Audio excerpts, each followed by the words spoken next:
हाँ भाई दोस्तों, राधे राधे राधे राधे दोस्तों। हम बात कर रहे थे शिक्षण विधियों की, और शिक्षण विधियों के अंतर्गत अपन ने कुछ क्लासों के ऊपर पहले चर्चाएं कर चुके हैं। क्लासें अपनी तेज गति से साथ बढ़ रही है और आप जिस गति से जुड़ रहे हो हमें भी आज आ रहा है आनंद। आइए नॉन कमेंट वाली क्लास में आपको फिर से ले चलते हैं। आज उस जगह पे आपको पुरानी रीड याद दिला देते हैं एक बार, किस तरीके से हम पढ़ा करते थे, है ना। आज हम थोड़े प्रश्नों को अलग तरीके से पढ़ेंगे। ऐसे बेसिक प्रश्न पढ़ेंगे जो आपको कंफ्यूज कर सकते हैं, किसका उत्तर क्या दें और क्या नहीं दें। इस प्रकार के प्रश्नों के ऊपर अपन आज चर्चाएं करेंगे, जिससे आपके कंसेप्ट थोड़े बहुत और क्या हो जाएंगे दोस्तों, क्लियर हो जाएंगे। तो मैं आपका समय बिल्कुल नहीं लूंगा, बिना समय लिए अपन सीधी सीधी क्लास की ओर चलेंगे, क्योंकि बच्चा अपनी क्लास का नाम ही है समय बचाओ क्लास, है ना। फालतू बातें अपने यहाँ पे होती नहीं है, और काम जो चलता है वो केवल और केवल किससे चलता है, क्लासों की गुणवत्ता के साथ काम चलता है। तो देखिए अपन पहला प्रश्न आज की क्लास का क्या कहता है दोस्तों। पहला प्रश्न आज की क्लास का कह रहा है कि शिक्षण विधियों की उपादेयता सीमाओं का ज्ञान होता है। यहां पे दो शब्द दे रखे हैं, एक उपादेयता जिसका मतलब होता है गुण कितनी प्रभावी रही, और एक एक शब्द दे रखा है सीमा। इस सीमा का अर्थ होता है दोस्तों दोष। क्या अर्थ होता है दोस्तों, दोष। दो शब्द यहां पे दे रखे, एक गुण और दूसरा शब्द क्या दे रखा है, यहां पे दोष दे रखा है। तो ये कह रहा है कि शिक्षण विधियों के गुण और दोष का पता किससे चलता है, क्या मूल्यांकन के द्वारा, शिक्षक के द्वारा, या शिक्षण के द्वारा। यहां पे अण है दोस्तों, शिक्षण के द्वारा या सभी। तो दोस्तों शिक्षक या शिक्षण का रोल नहीं होगा। शिक्षण विधियां कितनी प्रभावी रही, शिक्षण विधियां कितनी गुणकारी रही, शिक्षण विधियों के कितने दोष रहे, इसका पता किससे चलेगा, जब मूल्यांकन की जांच की जाएगी, जब मूल्यांकन लिया जाएगा तब इस चीज का क्या चलेगा दोस्तों, पता चलेगा। तो यहां पे अपना जो उत्तर सही निकलेगा वो क्या निकलेगा दोस्तों, ए वाला उत्तर बिल्कुल सही निकल जाएगा। ध्यान रखिएगा यहां पे, यदि आपको यह पूछ लिया जाए कि अधिगम के प्रभाव, अधिगम कितना प्रभावी रहा, यह पता किससे चलेगा, तब भी आपको ध्यान रखना है इसका पता भी किससे चलता है दोस्तों, इसका पता भी आपके मूल्यांकन से चलता है। और यदि आपको यह पूछ ले शिक्षण विधियां कितनी प्रभावी रही, इसका पता किससे चलता है, तो शिक्षण विधियां कितनी प्रभावी रही इसका पता भी आपके किससे चलेगा, मूल्यांकन से चलेगा।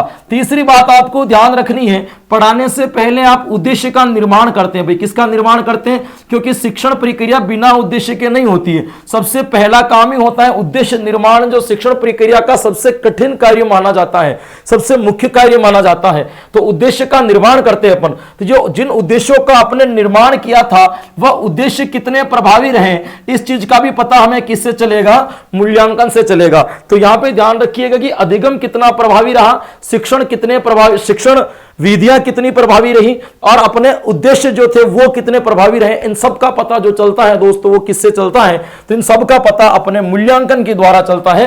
तो यहां पे जो आपका उत्तर सही निकलेगा मेरे दोस्तों, कौन सा निकल जाएगा, ए वाला उत्तर जो होगा वो क्या होगा दोस्तों, बिल्कुल सही होगा। हां जी, चलिए आगे चलते हैं अपन, आगे चलते हैं। आज की क्लास का दूसरा प्रश्न देखिएगा।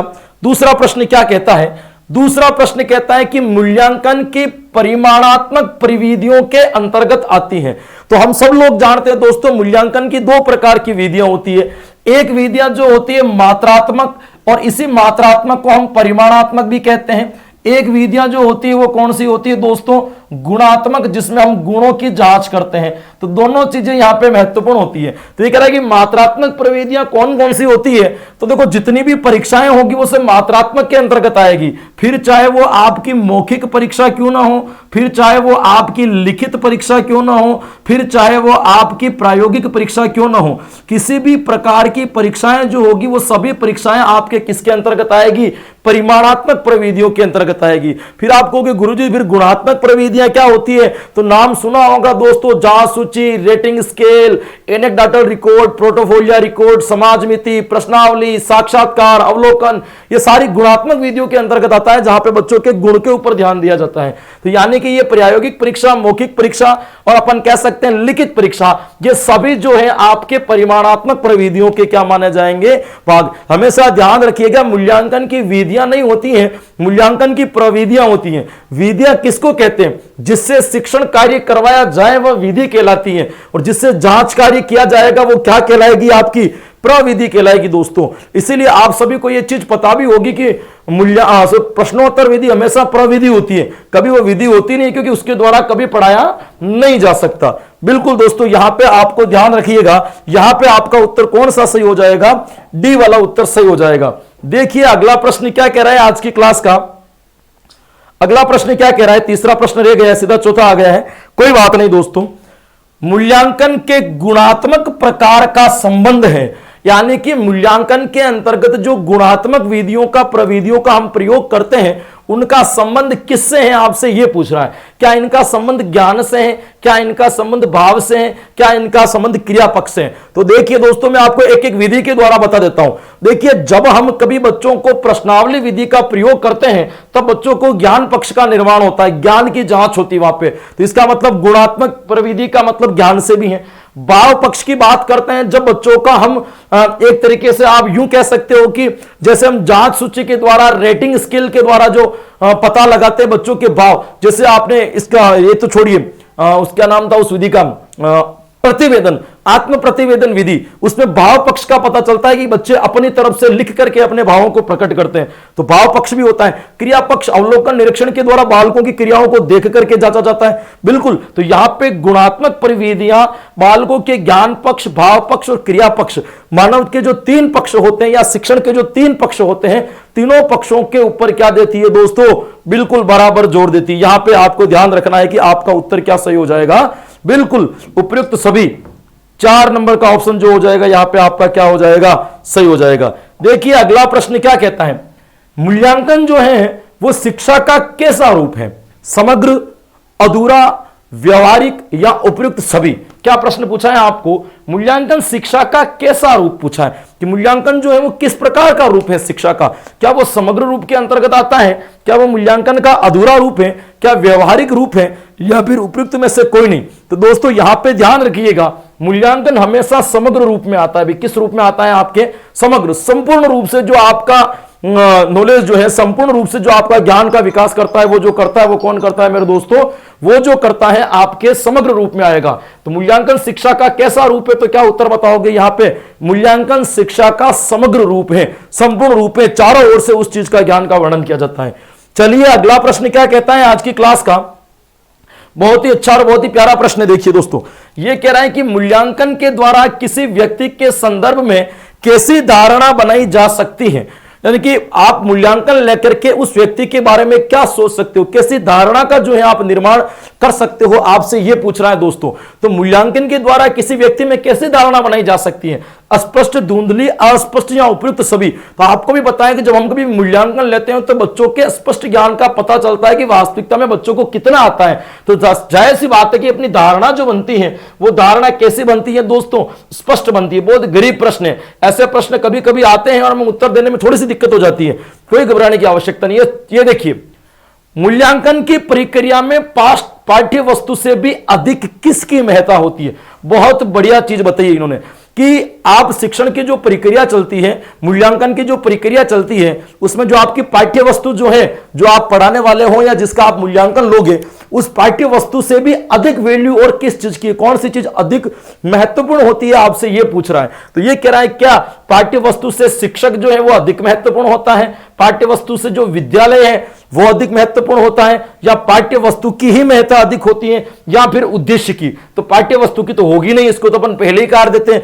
अब आप बताइए कि विद्यालय की भी कोई इतनी महत्ता नहीं होती है, या तो यहां पे शिक्षक सही निकलेगा या फिर अपना उत्तर जो सही निकलेगा वो कौन सा निकलेगा दोस्तों, है ना, या अपना उत्तर जो सही निकलेगा वो कौन सा निकलेगा, उद्देश्य। तो आपको पता है कि मूल्यांकन जो होता है इस तरीके से चलता है। देखिएगा, सबसे पहले हम उद्देश्य का निर्माण करते हैं। क्या, किसका निर्माण करते हैं, उद्देश्य का। फिर हम बालकों को क्या करवाते हैं दोस्तों, शिक्षण करवाते हैं, इन्हीं उद्देश्य का शिक्षण करवाते हैं, और फिर हम बालकों का क्या लेते हैं, मूल्यांकन लेते हैं। ये इस प्रक्रिया से यह प्रक्रिया चलती है कि पहले अपन ने उद्देश्य का निर्माण किया, फिर शिक्षण करवाया, फिर बालकों का हमने क्या ले लिया, मूल्यांकन ले लिया। अब देखिए, जिस उद्देश्य का आपने निर्माण किया, हम मूल्यांकन में इसी की जांच करते हैं, कि इसकी पूर्ति कहां तक हुई है और कहां तक नहीं हुई है। इस चीज की जांच तो मूल्यांकन के द्वारा करते हैं। इसीलिए मूल्यांकन का जो मेन लक्ष्य होता है, महत्ता जो होती है, वो किसकी होती है दोस्तों? उद्देश्य की होती है। कभी कभी आपको पूछ लें कि मूल्यांकन का सीधा संबंध किससे होता है, तो मूल्यांकन का सीधा संबंध होता है उद्देश्यों से। हाँ, लेकिन आपको ऐसे पूछ लें मूल्यांकन का सीधा संबंध किससे होता है, या तो उद्देश्य सही करना, या अलग अलग उद्देश्य दे रखे हो तो फिर शैक्षिक उद्देश्य को सही करना। किसको सही करना दोस्तों? शैक्षिक उद्देश्य को। लेकिन कभी कभी आपको प्रश्न घुमा करके पूछ ले और ऐसे पूछ ले कि पाठ योजना में मूल्यांकन का संबंध किससे होता है। पाठ योजना में मूल्यांकन का संबंध किससे होता है दोस्तों? तो पाठ योजना में जो मूल्यांकन का संबंध होगा वो किससे होगा? आपके, तो वह आपके ध्यान रखना है, वो होगा आपके शिक्षण उद्देश्यों से। किससे होगा दोस्तों? शिक्षण उद्देश्यों से। यदि प्रश्न आपको सीधा सीधा पूछे कि भाई मूल्यांकन का सीधा संबंध किससे होता है, तब तो अपना उत्तर आ जाएगा भाई बिल्कुल शैक्षिक उद्देश्यों से होता है। लेकिन प्रश्न को घुमा करके पूछ लिया जाए और फिर आपसे पूछ लिया जाए कि मूल्यांकन का पाठ योजना में मूल्यांकन का संबंध किससे होता है, फिर आप शैक्षिक उद्देश्यों को सही ना करके दोस्तों कौन सा वाला सही कर दोगे मेरे दोस्तों? तब आप उसको सही करना है आपको शिक्षण उद्देश्यों को। इन शिक्षण उद्देश्यों को हम प्राप्य उद्देश्यों के नाम से भी जानते हैं दोस्तों। कौन से उद्देश्यों के नाम से जानते हैं? प्राप्य उद्देश्यों के नाम से। इन उद्देश्यों को हम विशिष्ट उद्देश्य भी कहते हैं दोस्तों।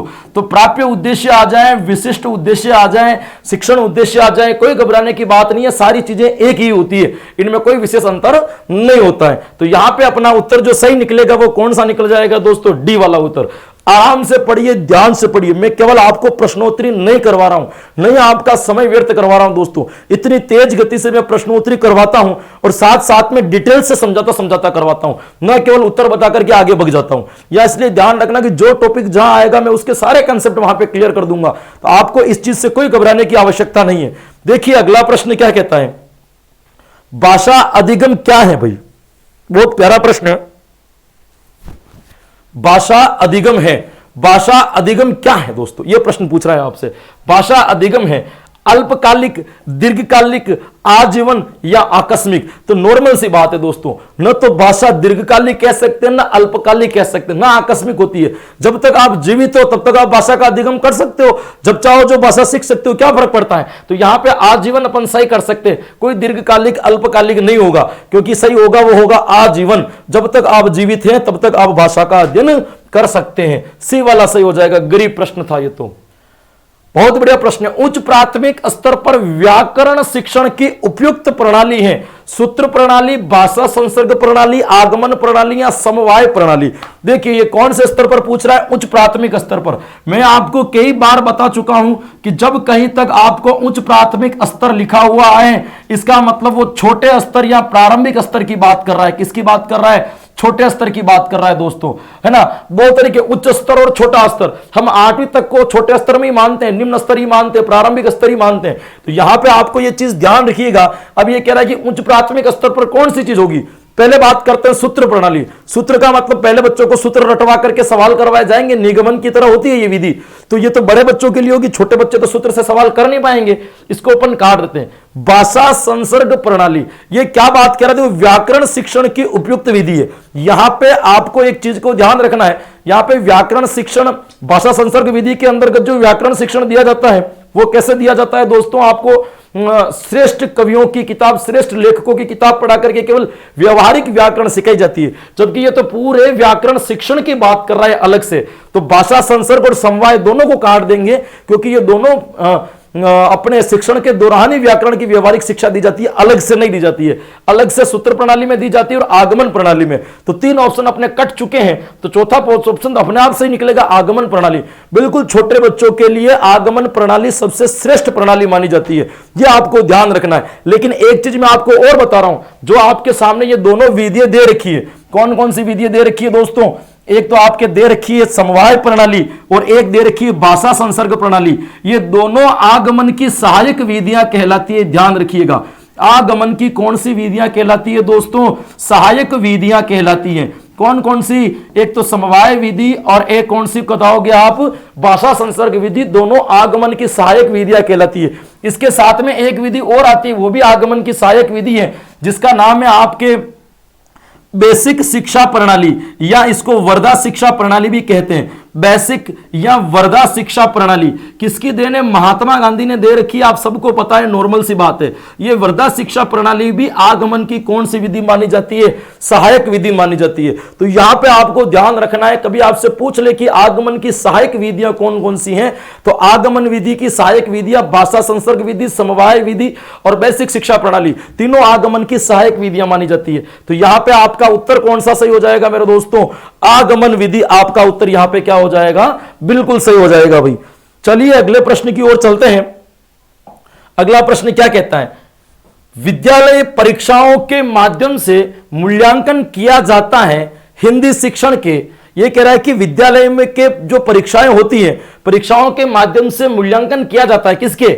हिंदी शिक्षण के व्यवहारिक उद्देश्यों का, हिंदी शिक्षण के लक्ष्य का, हिंदी शिक्षण के शैक्षिक उद्देश्यों का, या कोई नहीं। यह भी गंभीर प्रश्न है दोस्तों। दो उत्तर यहां पे आ जाएगा आपके कि लक्ष्य का बताएं या इनका बताएं। नॉर्मल सी बात है, मैंने अभी आपको बताया था कि मूल्यांकन शब्द जहां कहीं भी आता है उसका संबंध हमेशा उद्देश्यों से होता है। तो ये यही कह रहा है कि परीक्षाओं के माध्यम से मूल्यांकन किया जाता है। अरे मूल्यांकन करने का मेन काम ही यही है कि उद्देश्यों का पता लगाना, उद्देश्य की क्षतिपूर्ति का पता लगाना। तो व्यवहारगत उद्देश्य या अपन क्या कहेंगे, लक्ष्य का कोई संबंध नहीं होगा, अपन क्या कर देंगे यहां पे? शैक्षिक उद्देश्यों का। मैंने पहले ही कहा है कि जहां कहीं पे भी आपको मूल्यांकन का संबंध पूछे वहां तुरंत आपको उद्देश्य वाली लाइन पकड़नी है। पाठ योजना दे रखी है तो शिक्षण, और पाठ योजना नहीं दे रखी है तो आपको सीधी सीधी कौन सी लाइन बता देनी है मेरे दोस्तों? आपको सीधी सीधी वहां पे जाकर के शैक्षिक उद्देश्यों के ऊपर राइट कर देना है। आपका उत्तर किसी हालत में क्या नहीं होगा दोस्तों? गलत नहीं होगा। ठीक है दोस्तों, यहां पे क्या हो जाएगा? आपके शैक्षिक उद्देश्य। चलिए आगे चलते हैं अगले प्रश्न पर। हिंदी गद्य के अंतर्गत कहानी के प्रकार तत्व अनुसार हैं। भाई ये कह रहा है कि हिंदी शिक्षण के अंदर तत्व के अनुसार कहानियों के कितने प्रकार होते हैं? तो दोस्तों तत्व के अनुसार कहानियों के 3 प्रकार होते हैं, और तीनों प्रकार आपको ऑप्शन में दिख रहे होंगे। एक तो घटना प्रधान, एक भाव प्रधान और चरित्र प्रधान। ये तीनों जो होते दोस्तों, वो क्या होते दोस्तों? ये तत्व के अनुसार कहानी के प्रकार बताए गए। किसके अनुसार? तत्व के अनुसार कहानी के कितने प्रकार होते हैं? तो तत्व के अनुसार कहानी के कितने प्रकार याद रखने? घटना प्रधान, भाव प्रधान या चरित्र प्रधान। या तो कहानी किसी चरित्र पर लिखी जाएगी, या अपने मन की भावनाओं से लिखी जाएगी, या फिर किसी घटना पर लिखी जाएगी। तो ये तीनों के तीनों आपके क्या कहलाएंगे? इसके प्रकार कहलाएंगे। तो यहां पे भी आपका उत्तर जो सही हो जाएगा वो कौन सा हो जाएगा? उपर्युक्त सभी वाला उत्तर क्या हो जाएगा दोस्तों? सही हो जाएगा। चलिए अगले प्रश्न की बात करते हैं अपन। भावों और विचारों की कलात्मक अभिव्यक्ति क्या कहलाती है? बहुत प्यारा प्रश्न पूछा है इन्होंने कि भावों और विचारों की, आपके मन में जो भाव है, आपके विचार है, उसको कलात्मक रूप में प्रस्तुत करना, कलात्मक रूप में अभिव्यक्त करना क्या कहलाता है? तो दोस्तों ध्यान रखिएगा, कलात्मक रूप में अभिव्यक्त करना भाषा, कविता या गद्य नहीं कहलाता, बल्कि क्या कहलाता है? रचना कहलाती है। आपके रचना शिक्षण चलता है हिंदी में, तो रचना शिक्षण का मतलब क्या होता है? रचना का मतलब ही यही होता है कि भावों और विचारों की कौन सी कलात्मक अभिव्यक्ति देना, वही क्या कहलाती है? रचना शिक्षण कहलाती है। आपको पूछ ले रचना शिक्षण कितने प्रकार का होता है दोस्तों? तो 2 प्रकार का होता है। या तो रचना मौखिक रूप में होगी, या फिर रचना कौन से रूप में होगी? लिखित रूप में होगी। ये 2 किसके प्रकार बताए गए हैं? तो ध्यान रखिएगा, 2 आपके रचना के क्या बताए गए हैं? प्रकार बताए गए। मौखिक रचना और लिखित रचना, ये किसके प्रकार बताए गए दोस्तों?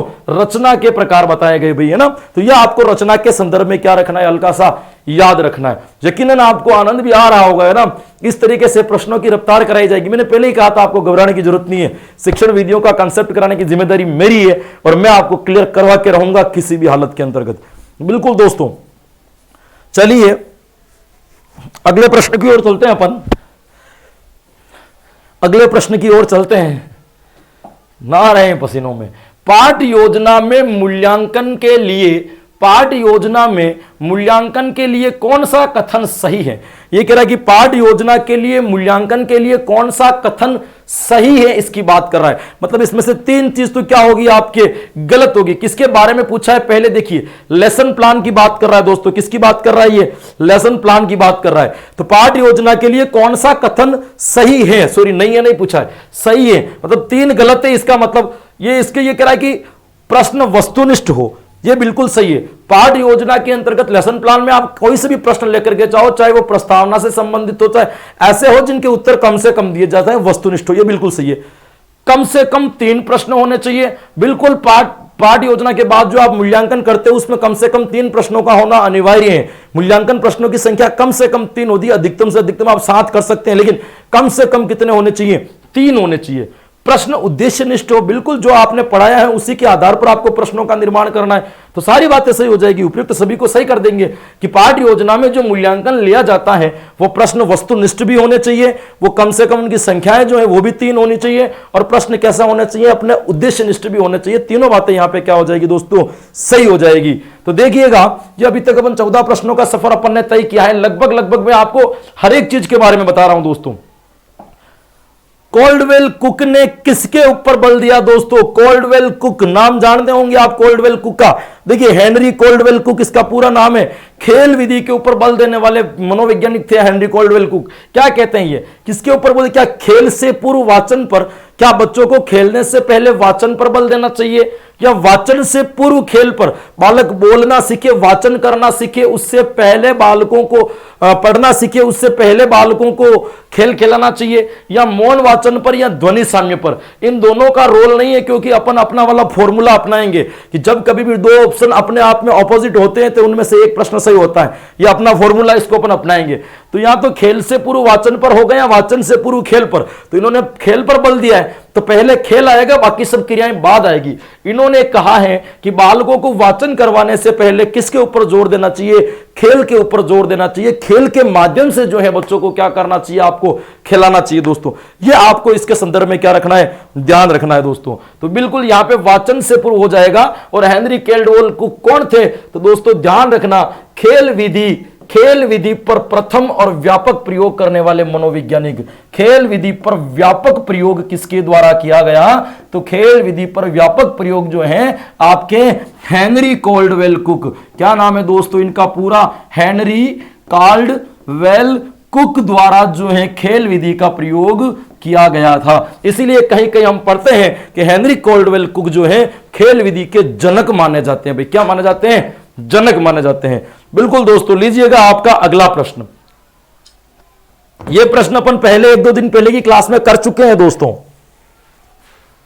यह प्रश्न कर चुके हैं अपन। छात्र कविता की सौंदर्य अनुभूति तभी कर सकता है जब उसने कर रखा हो, बिल्कुल जब उसने अर्थ ग्रहण कर रखा हो तभी वो कर पाएगा। यह प्रश्न अपन 2 दिन की क्लास पहले ही अपन पढ़ चुके हैं। 2 से 3 दिन पहले वाली क्लास में यह चीज अपन ने करवाई थी। देखिएगा अगला प्रश्न, देखिएगा आप इधर ध्यान दीजिए, बाकी सारी चीजें छोड़िए। देखिए, गणित की उन्नति तथा वृद्धि, हैंग क्यों हो रहा है भाई? गणित की उन्नति तथा वृद्धि देश की संपन्नता से संबंधित है। यह कथन गणित के कौन से मूल्य को प्रदर्शित करता है? क्या कह रहा है ये? गणित की उन्नति तथा वृद्धि देश की संपन्नता से संबंधित है, या गणित की उन्नति होगी तो देश की भी उन्नति होगी। ये जो कथन आपको दिखाई दे रहा है, क्या हो गया अभी बोर्ड के तो चल, ये आपको जो कथन दिखाई दे रहा है दोस्तों, ये कथन किस संदर्भ में सही होता है दोस्तों? कि गणित की उन्नति से ही देश की उन्नति है। ये गणित के सामाजिक मूल्य को दर्शाता है, गणित के नैतिक मूल्य को दर्शाता है, गणित के कलात्मक मूल्य को दर्शाता है, या गणित के अनुशासनात्मक मूल्य को दर्शाता है? रीट लेवल 1 और साइंस 2 वाले ध्यान दीजिएगा, ये गणित के सामाजिक मूल्य को दर्शाता है। क्या हो गया भाई? क्या हो गया इसकी ओर? चल भाई,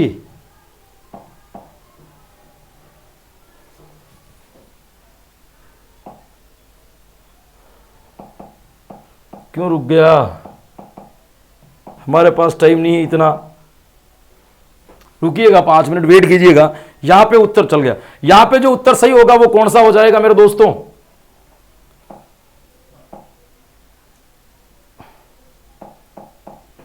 प्रश्न ही कहां चला गया वो तो?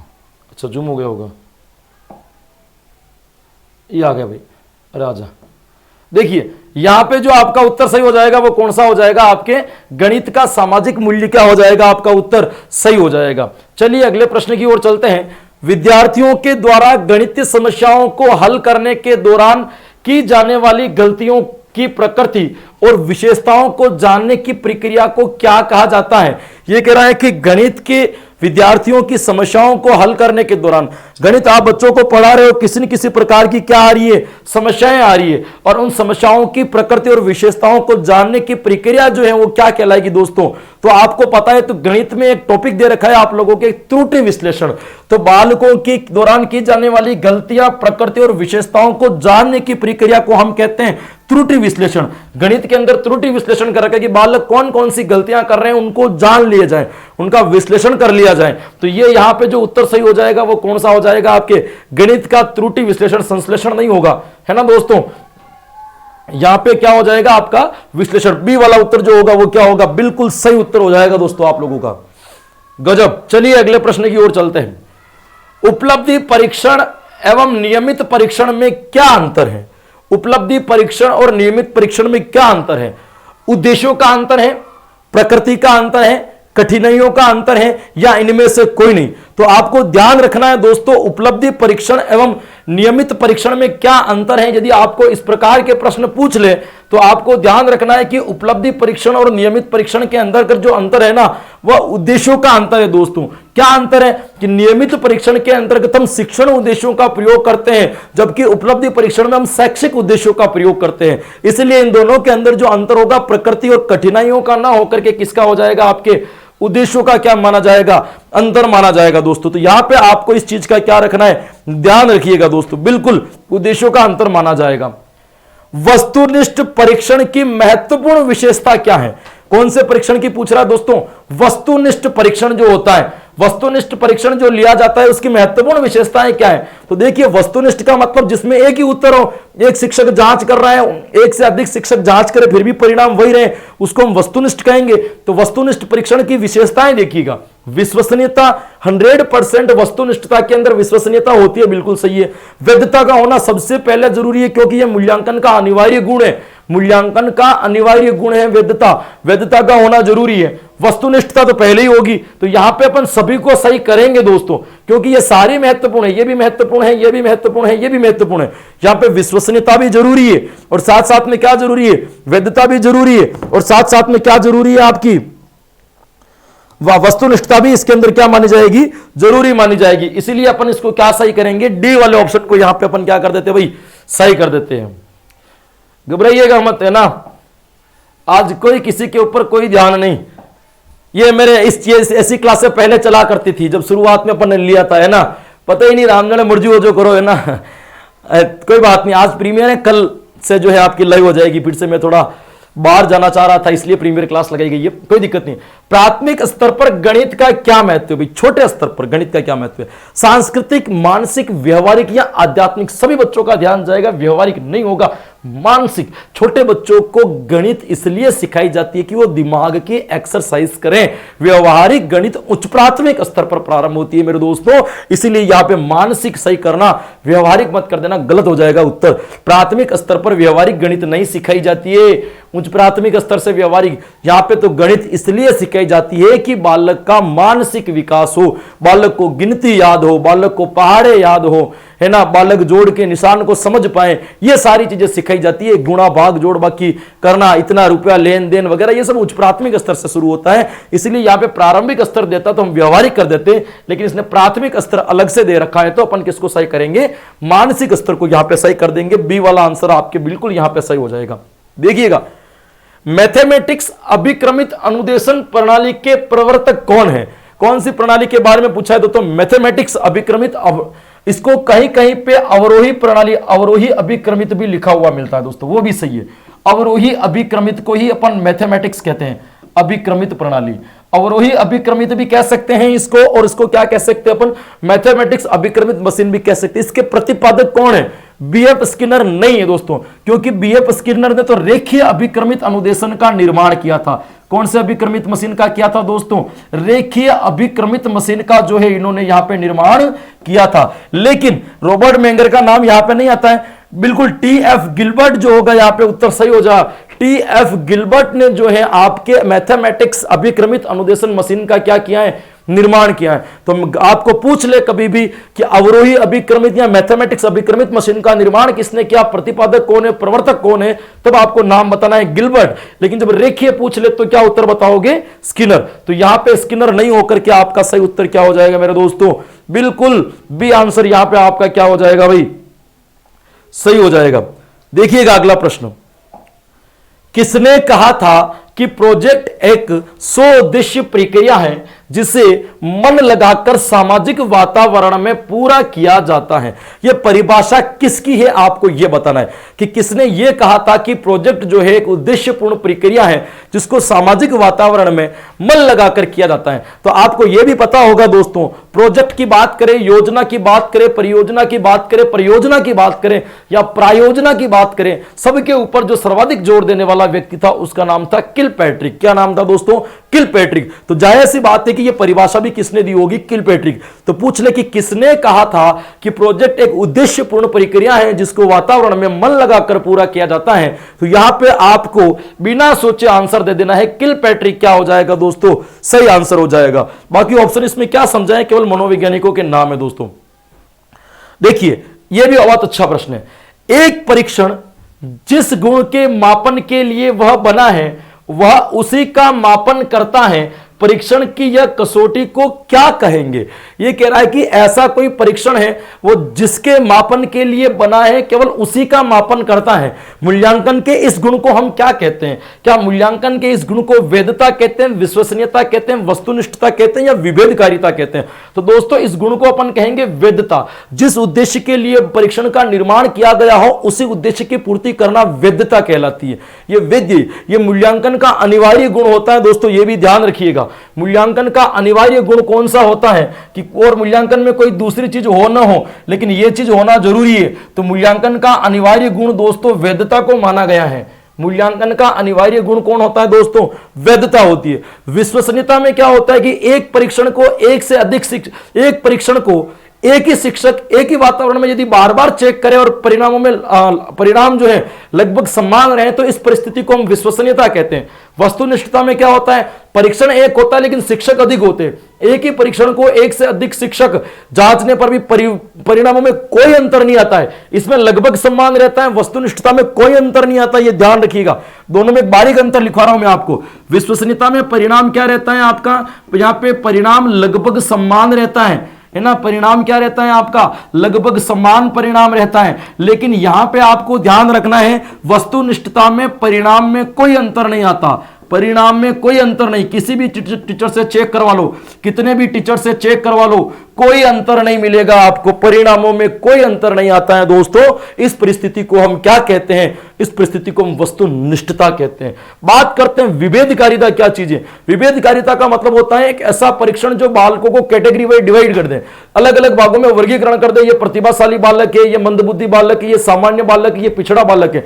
इस प्रकार की जो गतिविधि होती है उसको हम कौन सा कहते हैं, विभेदकारिता कहते हैं। इस प्रकार के प्रश्न आते हैं, एक उदाहरण आता है कि एक परीक्षण में सभी बालकों के समान अंक प्राप्त हो जाते हैं, यह मूल्यांकन की किस विशेषता का खंडन हुआ है, तो यह विभेदकारिता का खंडन हुआ है दोस्तों। क्योंकि सबके यदि समान नंबर आ गए होंगे तो अलग अलग भागों में हम डिवाइड कैसे करेंगे, वर्गीकृत कैसे करेंगे, तो इसका काम है वर्गीकरण करना। क्या काम है मेरे दोस्तों, इनका काम है वर्गीकरण करना। लेकिन यहां पे आपका जो उत्तर सही हो जाएगा मेरे दोस्तों वो कौन सा हो जाएगा, वैधता सही हो जाएगा भाई।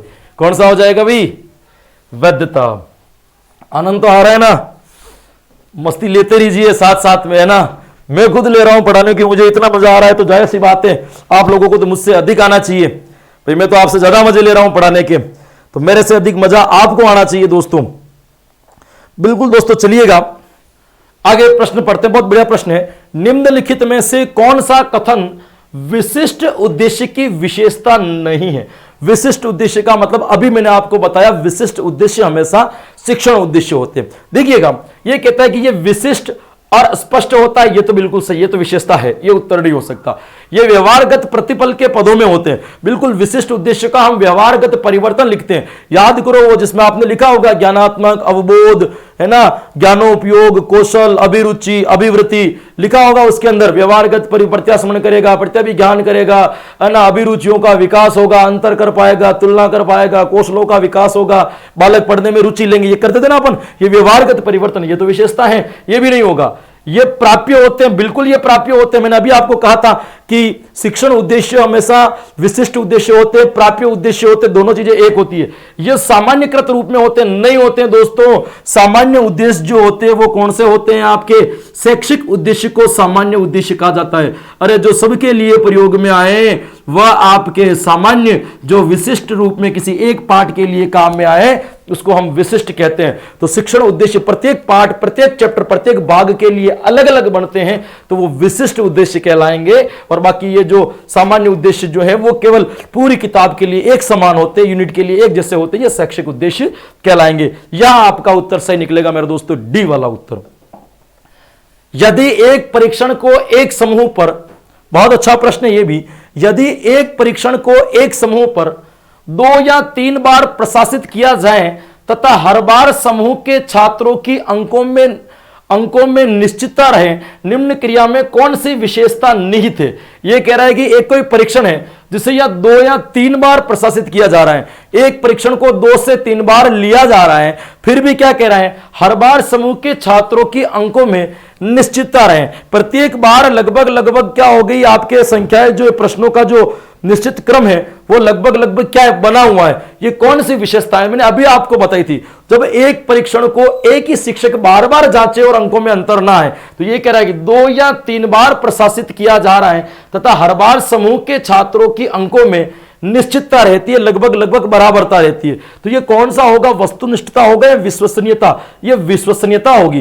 प्रशासित किया गया मतलब बार बार लिया गया है पेपर को, फिर भी अंक वही आ रहे हैं, ये विश्वसनीयता है दोस्तों। ये वस्तुनिष्ठता, वैधता या मानकता नहीं होगी। चलो वैधता बता रखा है, मानक शब्द आ गया तो बता देता हूं मानक क्या होता है। मानक का मतलब होता है कि परीक्षण उन लोगों का लिया जाएगा जिनका अधिगम स्तर समान हो या फिर उन लोगों की उपलब्धि समान हो। एक मूल्यांकन एक साथ हम किनका ले सकते हैं? मूल्यांकन उन्हीं सभी बालकों का होगा जिनका या तो अधिगम स्तर समान हो या फिर उनकी उपलब्धि समान हो। तो अधिगम स्तर और उपलब्धि की समानता का होना मूल्यांकन का कौन सा गुण कहलाता है? देखिए मानकता कहलाता है दोस्तों, ये मानकता का गुण होता है। बाकी सारे गुण मैंने आपको समझा रखे। देखिए अगला प्रश्न क्या कहता है, अगला प्रश्न क्या कहता है दोस्तों? अगला प्रश्न कहता है कि गणित शिक्षण में किस विधि के अंतर्गत प्रत्यक्ष अनुभव उदाहरण तथा प्रयोग को भलीभांति अध्ययन करके नियम निकाले जाते हैं। सिंपल सी बात पूछ रहा है, ये उदाहरण से नियम की बात पूछ रहा है। आगमन विधि आ जाएगी आपके।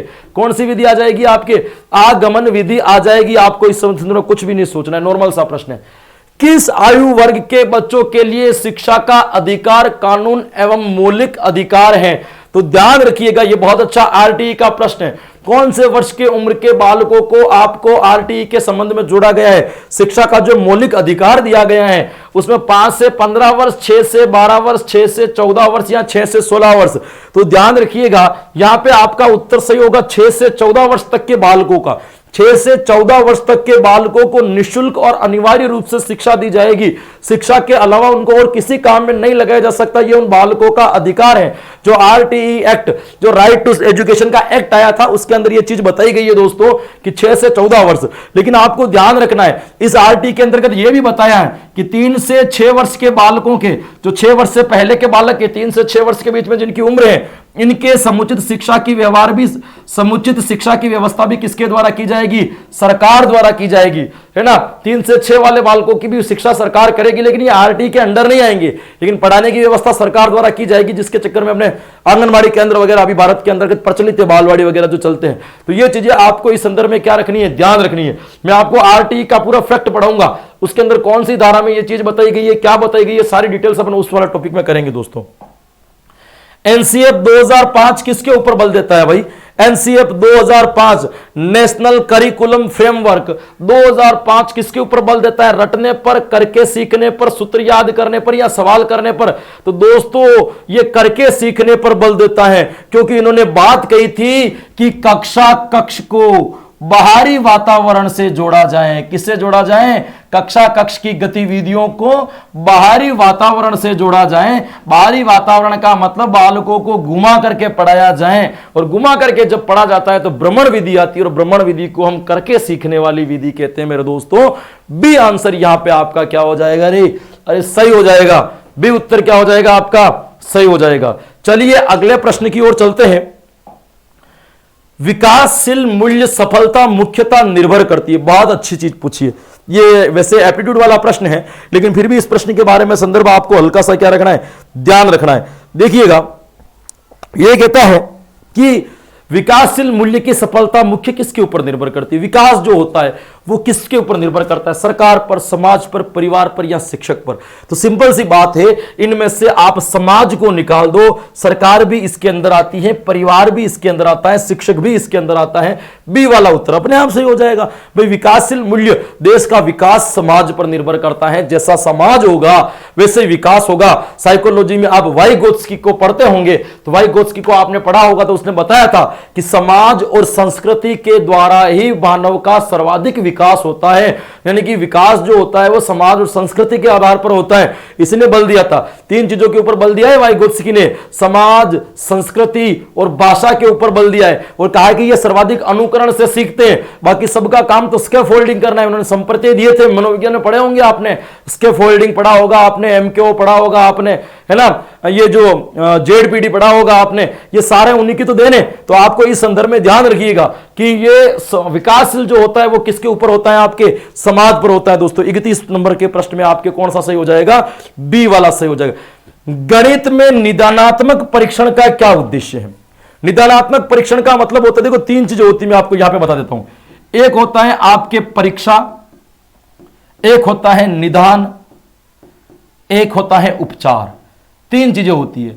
निदान परीक्षा जब होती है तब परीक्षा से तो बालकों के सामने आती है समस्या, निदान से पता चलता है समस्या के कारण, उपचार से किया जाता है कारणों को दूर। ये तीन प्रक्रियाएं अपने सामने चलती है। समस्या का पता परीक्षा से चलता है, समस्या के कारणों का पता निदानात्मक परीक्षण से चलता है, और समस्या का उपचार के माध्यम से उन कारणों को क्या कर दिया जाता है मेरे दोस्तों?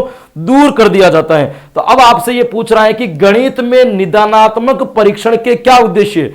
प्रगति को बढ़ाना, सत्रांत परीक्षा के लिए प्रश्न पत्र की योजना बनाना, बच्चों की समझ में निहित रिक्तियों को जानना, या अभिभावकों की प्रतिपुष्टि देना। क्या इसका उत्तर हो जाएगा? तो देखिए, प्रगति पत्रक को बढ़ना, ये तो निदानात्मक परीक्षण का उद्देश्य हो ही नहीं, उपलब्धि परीक्षण का, ये तो काट दो। सत्रांत परीक्षा के लिए प्रश्न पत्र की योजना बनाना, यह भी उपलब्धि परीक्षण का है, बिल्कुल काट दीजिए। बच्चों की समझ में निहित रिक्तियों को जानना, बिल्कुल बच्चों के समझने में कहां दिक्कत आ रही है, कारणों का पता लगाना। जानना का मतलब कारणों का पता लगाना, तो कारणों का पता लगाना बिल्कुल निदानात्मक परीक्षण का उद्देश्य हो जाएगा। यहां पे डी वाला उत्तर भी नहीं होगा, सी वाला उत्तर आपके यहां पे क्या मान लिया जाएगा मेरे दोस्तों? सही मान लिया जाएगा। चलिए अगले प्रश्न की ओर चलते हैं। 33वां प्रश्न क्या कहता है आज की क्लास का? पर्यावरण शिक्षा में सामूहिक चर्चा से संबंधित शिक्षण विधि कौन सी है? इनमें से ऐसी कौन सी विधि है जिसमें सब सारे लोग बैठ करके, देखो पर्यावरण हटा करके आप हिंदी लिख दो, हिंदी का प्रश्न बन जाएगा, गणित लिख दो, गणित का प्रश्न बन जाएगा, है ना, विज्ञान लिख दो, विज्ञान का प्रश्न बन जाएगा। इस नाम से कोई फर्क नहीं पड़ता है। शिक्षण विधियां लगभग सभी विषयों में एक समान होती है, कोई विशेष अंतर नहीं होता है। देखिए, पर्यावरण शिक्षा में सामूहिक चर्चा से संबंधित शिक्षण विधि कौन सी है? ऐसी कौन सी विधि है जिसमें सभी लोग बैठ करके सामूहिक चर्चा करें? पहले बात करते हैं भूमिका निर्वाह, रोल प्ले विधि कहते हैं। भूमिका निर्वाह को हम क्या कहते हैं दोस्तों? Role play. ये रोल प्ले विधि जो होती है वो कुछ नहीं है, इसमें बालक क्या करता है? एकांत अभिनय करके अपने रोल प्ले, उसकी भूमिका निभाता है। जो जैसे महाराणा प्रताप पढ़े तो महाराणा प्रताप की भूमिका निभाएगा, भूमिका निर्वाह। व्याख्यान विधि आप समझते हैं, वर्णन नहीं।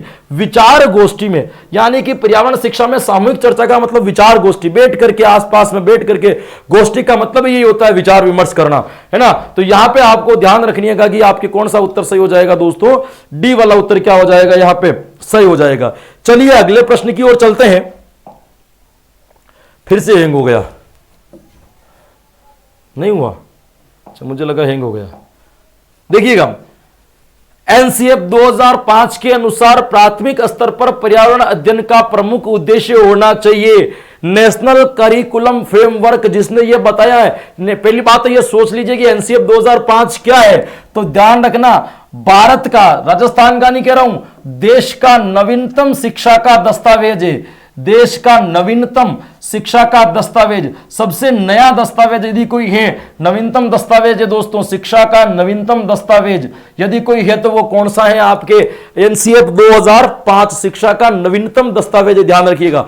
इन्होंने प्राथमिक स्तर पर क्या पढ़ाना चाहिए, उच्च प्राथमिक स्तर पर क्या पढ़ाना चाहिए, माध्यमिक स्तर पर क्या पढ़ाना चाहिए, प्रत्येक चीज के ऊपर इन्होंने क्या किए, यहां पे चर्चाएं की है। इसीलिए आपको ध्यान रखना है कि हमें, है ना, तो इन्होंने कहा कि पर्यावरण का क्या उद्देश्य होगा। 5वीं तक जो स्कूलों में जो पर्यावरण पढ़ाई जाती है प्राथमिक स्तर पर, उस पर्यावरण का क्या उद्देश्य होना चाहिए? पहली बात, स्वतंत्र रूप से प्रयोग करने की कुशलता अर्जित करना। दूसरा, विषय की आधारभूत संकल्पना की आधारभूत समझ विकसित करना, विषय की आधारभूत सिद्धांतों का स्मरण करना, या कक्ष अधिगम को विद्यालय के बाहर से जीवन से जोड़ना। अभी मैंने आपको बताया था एनसीएफ 2005 का पूरा लक्ष्य था, एक तो शिक्षा बिना बोझ के, और दूसरा कौन सा सब था? विद्यालय के वातावरण को बाहरी जीवन से जोड़ना। तो बिल्कुल पर्यावरण का उद्देश्य भी यही हो जाएगा डी वाला, कि कक्षा के अधिगम को विद्यालय के बाहरी वातावरण से जोड़ना पर्यावरण शिक्षण का। पर्यावरण का ही नहीं, प्रत्येक विषय का इनका यही योगदान था कि वातावरण के बाहरी वातावरण से इनको जोड़ा जाए। भाई क्लियर दोस्तों यहां तक? देखिएगा अगला प्रश्न क्या कहता है, 35वां प्रश्न क्या कहता है? पर्यावरण अध्ययन के शिक्षकों को, कौन से शिक्षकों को दोस्तों? पर्यावरण, यहां पे कोई नहीं है, पर्यावरण की जगह पे गणित लगा दो, हिंदी लगा दो, सामाजिक लगा दो, ऑप्शन वही रहेंगे, उत्तर भी वही निकलेगा, बदलाव कुछ नहीं होता है दोस्तों इनमें। देखिएगा, पर्यावरण अध्ययन के शिक्षकों को बच्चों के दृष्टिकोण को स्वीकार करना एवं सम्मान देना चाहिए, अभिभावकों के विचार को स्वीकार एवं सम्मान देना चाहिए, विशेषतः प्रयोगों पर ध्यान देना चाहिए, या पुस्तकों एवं परीक्षा पर विशेष ध्यान देना चाहिए। किसके संदर्भ में पूछा है दोस्तों इन्होंने? तो क्या पूछा है कि पर्यावरण का शिक्षक है उसको क्या करना चाहिए? बच्चों के दृष्टिकोण को स्वीकार करना और सम्मान देना चाहिए, अभिभावकों के विचार को स्वीकार करना या सम्मान देना चाहिए। ठीक है, लेकिन इतना भी कोई जरूरी नहीं है, इसको अपन काट देंगे भाई, इसको अपन क्या करेंगे यहां पे काट देंगे, कोई इतना जरूरी नहीं है। फिर अपन बात करते हैं कि अभिभावकों के विचारों को स्वीकार, ये विशेषतः प्रयोगों पर ध्यान देना चाहिए, नहीं, अबालकों को प्रयोगों पर ध्यान देना चाहिए, लेकिन इतना भी महत्वपूर्ण नहीं लग रहा है ये भी। पुस्तकों में परीक्षा पर नहीं, बिल्कुल किताबों के बिना पढ़ाना चाहिए प्राथमिक स्तर पर। पर्यावरण की बात करते तो ये सही होगा, बच्चों के दृष्टिकोण, बच्चे क्या सोचते हैं इसको आपको सम्मान करना चाहिए। बालक किस दिशा में विचार करते हैं, बालक किस तरीके से सोचते हैं, ये इंपॉर्टेंट चीज होती है दोस्तों। बालक किस दिशा में सोचते हैं, किस दिशा में विचार करते हैं, ये महत्वपूर्ण चीज होती है। तो आपको इस चीज के ऊपर ध्यान देना चाहिए कि बालक किस प्रकार से सोचते हैं, उनका दृष्टिकोण कैसा है, उनका विचार कैसा है, और उनका सम्मान भी करना चाहिए, क्योंकि उन्हीं के दृष्टिकोण को आपका मेन जो शिक्षण का काम भी क्या है, बालकों के अभिवृत्ति में बदलाव करना। भाई अभिवृत्ति और मनोवृत्ति दो चीज होती है, एक तो मन की स्थिति और एक बालक का दृष्टिकोण, इन दोनों को चेंज करना ही क्या कहें, इन दोनों में बदलाव करना ही शिक्षण का मुख्य उद्देश्य होता है। भाई बालक जो गलत जानते हैं उनको क्या बताना, आपको सही बताना ही तो मेन चीज है। तो इसीलिए यहां पे आपको बालकों के दृष्टिकोण को सम्मान देना चाहिए, ये वाला उत्तर आपके यहां पे क्या आ जाएगा मेरे दोस्तों, सही आ जाएगा। चलिए अगले प्रश्न के ऊपर चलते हैं। पौधों के विभिन्न भागों के शिक्षण हेतु आवश्यक है, ये विज्ञान वालों के लिए हल्का सा, कि आप मान लीजिए कि पेड़ पौधों का अध्ययन कर रहे हैं, विभिन्न भागों का आपको क्या करना है दोस्तों, अध्ययन करना है। इसके लिए क्या जरूरी है? पाठ्य पुस्तक पौधों का अवलोकन, श्यामपट्ट या पौधों का चित्र। तो आप विज्ञान टीचर होने के नाते आप सबको भी पता है कि इस चीज के लिए पौधों का अवलोकन करना जरूरी होगा। गरीब प्रश्न अपन ध्यान नहीं देते हैं। सीखने की प्रक्रिया में अभिप्रेरणा आया है, क्या प्रश्न आया है भाई, बहुत प्यारा प्रश्न है। सीखने की प्रक्रिया में अभिप्रेरणा क्या है दोस्तों? बच्चों में सीखने के प्रति रुचि का विकास करती है, बच्चों की स्मरण शक्ति को मजबूत करती है, बच्चों को एक दिशा में सोचने की योग्यता को विकसित करती है, पिछले सीखे हुए को नए अधिगम से अलग करती है। अभिप्रेरणा का काम क्या है? अलग करना अवबोध का काम है। बच्चों को एक दिशा में सोचने की योग्यता विकसित करती है, अभिप्रेरणा कर सकती है, लेकिन जब बालक सोचता, तैयार करने का काम है अभिप्रेरणा का, नोट कर देते हो भले। बच्चों की स्मरण शक्ति को मजबूत करती है, नहीं, बच्चों में सीखने के प्रति रुचि का विकास करती है, बिल्कुल भाई। अभिप्रेरणा क्या है आपको पता है, मनोविज्ञान पढ़ा होगा, मोटम शब्द से बना है मोटिवेशन। मोटम का अर्थ क्या है, गति देना, जो आपके रुचि को, आपके अनुभवों को जो गति देते उसी का नाम क्या है, आपकी अभिप्रेरणा है। तो मोटिवेशन जो शब्द है वो बालकों को रुचि का विकास करते दोस्तों। किसका विकास करते दोस्तों, रुचि का। एक आपको ध्यान रखना है, हालांकि मेरा विषय नहीं है ये, मेरा विषय है लेकिन मैं कभी आपको ऑनलाइन पढ़ाता नहीं हूं साइकोलॉजी, लेकिन ध्यान रखिएगा अभिप्रेरणा जो है हमेशा तीन चीजों के ऊपर चलती है। अभिप्रेरणा हमेशा अंत में मिलती है मोटिवेशन, क्योंकि मोटिवेशन के लिए तीन चीजों का आवश्यकता होती है। एक तो आपके सबसे पहले व्यक्ति को जरूरत पड़ती है आवश्यकता, जिसे हम कहते हैं नीड। तीसरे नंबर पर आता है आपके प्रणोद। इस प्रणोद को एक और नाम से जानते हैं हम लोग अंतर्नोद। इस अंतर्नोद को हम एक और नाम से जानते हैं चालक, या इसी को हम कहते हैं ड्राइव। क्या कहते हैं दोस्तों, ड्राइव, इसको अपन कहेंगे डी। और अंत में जो आता है उसको अपन कहते हैं प्रोत्साहन या लक्ष्य। अंत में क्या आता है आपका, प्रोत्साहन या लक्ष्य, जिसको हम कहते हैं इंसेटिव यानी आई। तो ये अभिप्रेरणा कैसे चलता है, नीड के बाद ड्राइव, ड्राइव के बाद इंसेटिव। ये आपके अभिप्रेरणा का सूत्र कहलाता है एनडीआई, या एनडीएस भी होता है, कभी कभी स्टिमुलस लिख दिया जाता है, लेकिन एनडीआई सबसे परफेक्ट होगा। ये आपको ध्यान रखना है। आवश्यकता क्या है, जब हमें कभी किसी चीज की कमी का एहसास हो, वो आवश्यकता है ना। आवश्यकता का मतलब कमी का एहसास होना आवश्यकता है। प्रणोद क्या है, आवश्यकता के कारण उत्पन्न होने वाले तनाव को हम क्या कहते हैं, प्रणोद कहते हैं या अंतर्नोद कहते हैं। आपने थोंडे को पढ़ा होगा ना, प्रणोद की बात की थी उसने, ड्राइव की बात की थी, है ना। स्किनर को पढ़ा होगा, अंतर्नोद की बात की थी। बिल्ली जो है अंतर्नोद के कारण, चूहा जो है अंतर्नोद के कारण अनुक्रिया कर रहा है, बिल्ली थोंडे के अनुसार बिल्ली जो अनुक्रिया कर रही है प्रणोद के कारण कर रही है। प्रोत्साहन का मतलब क्या है, लक्ष्य को प्राप्त कर लेना, और यहां से अभिप्रेरणा प्राप्त होती है। जैसे देखिए भूख, भोजन की भूख लगना, मतलब भोजन की आवश्यकता है इसलिए हमें क्या लग रही है, भूख लग रही है।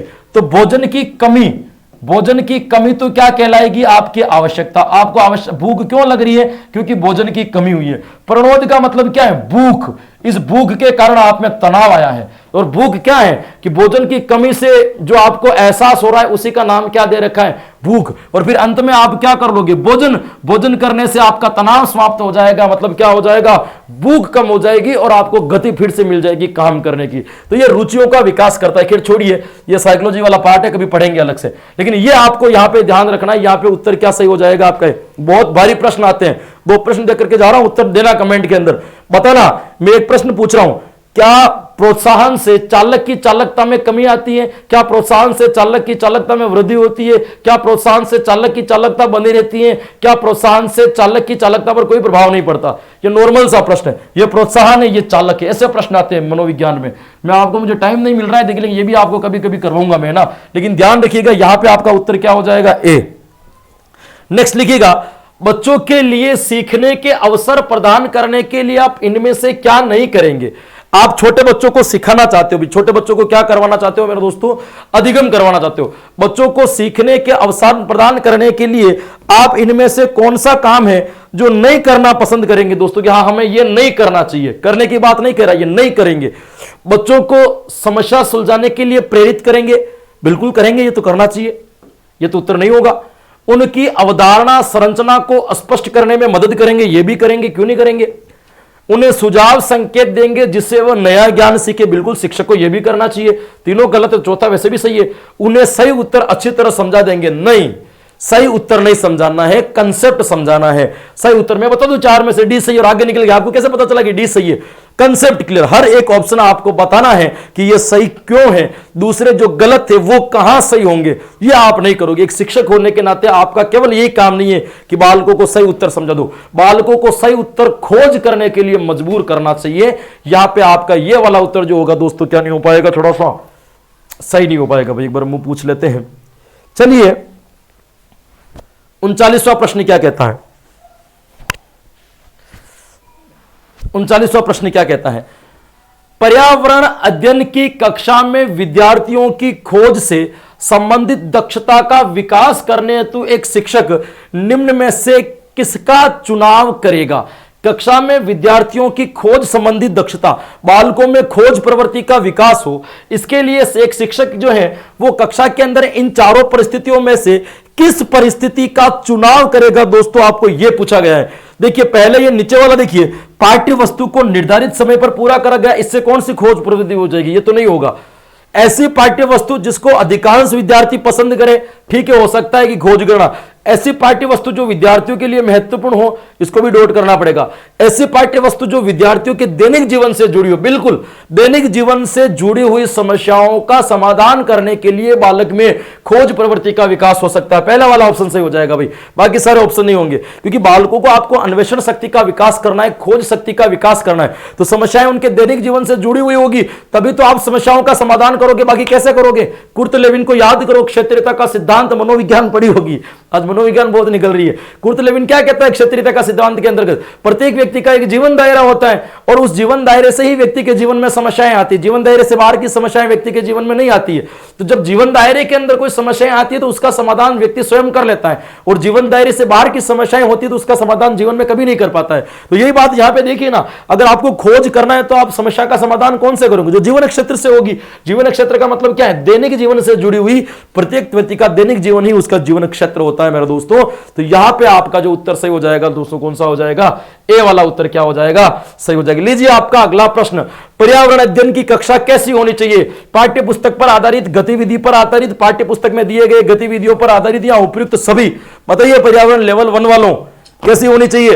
अरे यहाँ पे गणित लगा दो, हिंदी लगा दो, दूसरे विषय का कोई भी नाम लगा दो, कोई फर्क नहीं पड़ता है। तो प्रत्येक कक्षा हो, चाहे कोई सी भी हो, चाहे आप हिंदी पढ़ाओ, चाहे आप विज्ञान पढ़ाओ, चाहे आप गणित पढ़ाओ, चाहे संस्कृत पढ़ाओ, चाहे मनोविज्ञान पढ़ाओ, हमेशा कक्षा के अंतर्गत अध्ययन गतिविधि पर आधारित होना चाहिए। तो सही उत्तर कौन सा हो जाएगा मेरे दोस्तों? बी वाला उत्तर यहां पे आपका क्या हो जाएगा? सही हो जाएगा। लीजिए दोस्तों, आज की क्लास में अपन थोड़े से कम ही प्रश्न सोल्व कर पाएंगे, है ना। प्रीमियर क्लास सुनी थी आज आपने, इसके लिए धन्यवाद कि आप इतने जुड़ के भी प्रीमियर क्लास से भी जुड़े हुए रहे। इससे पता चलता है कि लगन कितनी अच्छी है, और मुझे हमेशा प्रीमियर क्लास ही अच्छी लगती है लाइव से ज्यादा, क्योंकि इसमें न तो मुझे कि बच्चों को कमेंट्स पढ़ने पड़ते हैं, न कुछ जवाब देना पड़ता है, न ध्यान इधर उधर भटकता है, कंटेंट और एक्स्ट्रा निकलता है। आज मैंने थोड़ा समझाने में थोड़ा अंदर ज्यादा घुस गया था, तो 40 प्रश्न हो पाए। 2 मैराथन क्लासें मेरे लगाने का पूरा मन है। मैं बहुत जल्द आपके मैराथन क्लासेस लगाऊंगा, और मेरी कोशिश रहेगी कि मैराथन क्लासेस प्रीमियर ही लगाऊं। मैं रिकॉर्ड करके रख दूं, फिर आप धीरे धीरे उनको देखते रहो, जैसे जैसे समय मिले वैसे वैसे। 4-4 घंटे की लगानी है, जिसमें मुझे 300-300 प्रश्न, 400-400 प्रश्न करवाने हैं, और उसके बाद में आपके 1100 प्रश्न पूरे हो जाएंगे जो मैंने आपको टारगेट दिया था। और उसी में से आपको तैयारी भी जो है आपके 1 नंबर हो जाएगी, उससे बाहर आपको कुछ भी पढ़ने की आवश्यकता नहीं है। कल से तो आपकी लाइव क्लास चलेगी, वापस 8 बजे शाम को मेरे साथ में आपको जुड़नी है ना। तब तक के लिए दोस्तों राधे राधे, जय हिंद।